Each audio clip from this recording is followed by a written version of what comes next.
I would have given offside, but what I would say, it's difficult because it's a subjective decision, so different people have interpreted it differently. For me personally, I think the safest decision is offside, and I think for a number of reasons. I think Rashford is too close to the ball.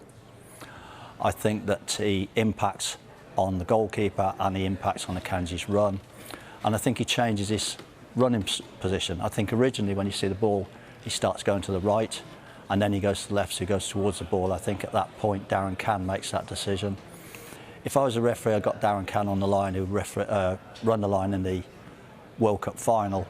I think he would know more about offside than me, so I would take his view that I would blow the whistle. That is the law as it stands, and it relates. What it relates to is the impact the player has. Yeah. So he runs towards the ball. He looks like he goes to kick it there. Yeah. The key things to look at here. Akanji, could he have played the ball if Rashford was there? And also the goalkeeper is setting himself up. His eyes are only on Rashford, aren't they? Up until the moment Bruno Fernandes hits it. So it is quite clear that the player, i.e. Rashford, is having an impact not only on the defenders but on the goalkeeper and those around him. It's quite clear to you, it's quite clear to me. But if you can run that again, see, I gave you what I think, how I do interpret it, and I think is safest for me. There's Rashford's run. When you see the next angle, not this angle. But that impacts because Akanji stops. I get that. I get that, Rob. Please, I don't often ask you to let me speak, but please let me speak here. If you watch the run from behind the goal, you see the referee's view, and this is why it becomes, the law becomes so complex. That this is the view, right? If you stop now, you see where the referee is, and the referee at that point, he sees the distance between Akanji and Rashford, and he feels in his mind, because he's made that decision, that Akanji's not going to get there. He also, the law says, does Rashford touch the ball? He doesn't, so we're clear on that. Does he impact on an opponent? Well, does he impact on Ederson? Has Ederson got to think, is Rashford going to shoot? Is Fernandes going to shoot? Well, again, Stuart Atwell has decided no, so he's made that decision.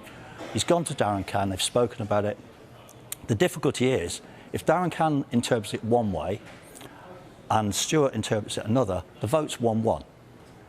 If the vote's 1-1, the referee's always going to back himself. And he's decided, with the law as it is, he feels that Rashford hasn't touched the ball, which he hasn't, and he hasn't impacted on Akanji and the goalkeeper. Okay.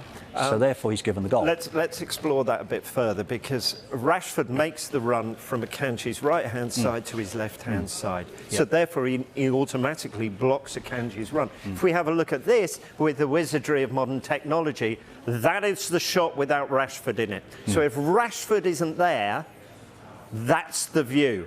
So in that instance, you're almost guaranteeing Akanji's going to get there, aren't you?